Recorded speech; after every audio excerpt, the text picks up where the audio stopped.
गंगा नदी के तट पर एक धर्मशाला थी। वहाँ एक गुरुजी रहा करते थे। वह दिन भर तप और ध्यान में लीन होकर अपना जीवन यापन करते थे।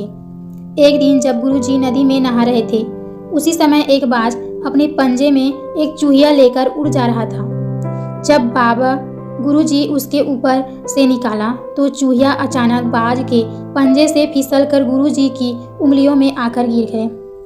गुरुजी ने सोचा कि अगर उन्होंने चूहिया को ऐसे ही छोड़ दिया तो बाज उसे खा ले जाएगा।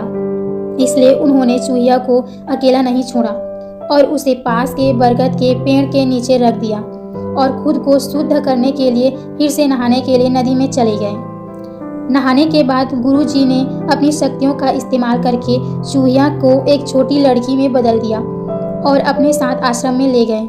गुरुजी ने आश्रम पहुंचकर सारी बात अपनी पत्नी को बताई और कहा कि हमारी कोई संतान नहीं है, इसलिए हमें ईश्वर के वरदान समझकर स्वीकार करो और इसका अच्छे से लालन पालन करना। फिर उस लड़की ने स्वयं गुरुजी को देखरेख में धर्मशाला में पढ़ना लिखना शुरू कर दिया। लड़की पढ़ने में बहुत होशियार थी। यह देखकर गुरुजी और उनकी पत्नी को अपनी बेटी पर बहुत गर्व होता था। एक दिन गुरुजी को उनकी पत्नी ने बताया कि उनकी लड़की विवाह योग्य हो गई। तब गुरुजी ने कहा कि यह विशेष बच्ची एक विशेष पति की हकदार है।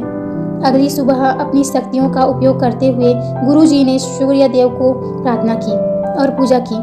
हे सूर्य देव, क्या आप मेरी बेटी के साथ विवाह करेंगे?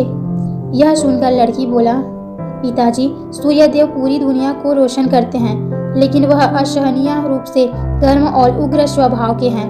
मैं उनसे शादी नहीं कर सकती। कृपया मेरे लिए बेहतर पति की तलाश करें। गुरुजी ने आश्चर्य से पूछा, सूर्य देव से बेहतर कौन हो सकता है? इस पर सूर्य देव ने सलाह दी, आप बादलों के राजा से बात करके देख सकते हैं। वह मुझसे बेहतर है क्योंकि वह मुझे और मेरे प्रकाश को ढक सकते हैं। इसके बाद गुरुजी ने अपनी शक्तियों का उपयोग करते हुए बादलों के राजा को बुलाया और कहा, कृपया मेरी बेटी को स्वीकार कर लीजिए। मैं चाहता हूँ कि मेरी बेटी स्वीकृत हो तो आपसे उसे शादी कर लो। इस पर बेटी ने कहा, पिताजी, बादलों का राजा काला, गीला और बहुत ठंडा होता है। मैं उससे शादी नहीं करना चाहती। कृपया मेरे लिए बेहतर पति की तलाश करें। गुरुजी ने फिर से आश्चर्य से पूछा, भला बादलों के राजा से बेहतर कौन हो सकता है? बादलों ने राजा की सलाह दी, गुरुजी, आप हवाओं के भगवान वायुदेव से बात करें। वह मुझसे बेहतर है क्योंकि वह मुझे कभी भी उड़ा कर ले जा सकते हैं। इसके बाद गुरुजी ने फिर वह अपनी शक्तियों का उपयोग किया और वायुदेव को बुलाया और कहा, कृपया मेरी बेटी के साथ स्वीकार करें अगर वह आपको चुनती है तो। लेकिन बेटी के वायुदेव से भी विवाह करने से इनकार कर दिया और कहा, पिताजी, वायुदेव बहुत तेज है। वह अपनी दिशा बदलते रहते हैं। मैं उनसे शादी नहीं कर सकती। कृपया मेरे लिए एक बेहतर पति की तलाश करें। गुरुजी ने फिर से सोचने लगे, वासुदेव से भी बेहतर कौन हो सकता है? इस पर वायुदेव ने सलाह दी, आप पहाड़ों के राजा से इस विषय में बात कर सकते हैं। वह मुझसे बेहतर है क्योंकि वह मुझे बहने से रोक सकते हैं। इसके बाद गुरुजी ने शक्तियों का उपयोग करते हुए पहाड़ों के राजा को बुलाया और कहा, कृपया मेरी बेटी का हाथ स्वीकार कर लीजिए। मैं चाहता हूँ कि अगर आपको पसंद करती है तो आप इससे शादी करें।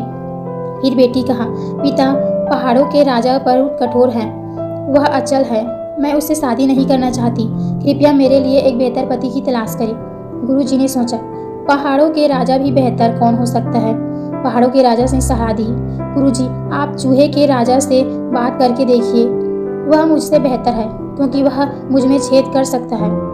आखिर में गुरुजी ने अपनी शक्तियों का उपयोग करते हुए चूहे के राजा को बुलाया और कहा, कृपया मेरी बेटी का हाथ स्वीकार करें। मैं चाहता हूँ कि आप उससे शादी करें अगर वह आपसे शादी करना चाहे तो। जब बेटी ने चूहे के राजा से मिली तो वह बहुत खुश होकर शादी के लिए राजी हो गई। गुरु ने अपनी बेटी को एक सुंदर चूहिया के रूप में वापस बदल दिया। इस प्रकार गुरुजी की बेटी चूहिया का स्वयं संपन्न हुआ। इस कहानी से हमें यही शिक्षा मिलती है कि जो जन्म से जैसा होता है उसका स्वभाव कभी नहीं बदल सकता है।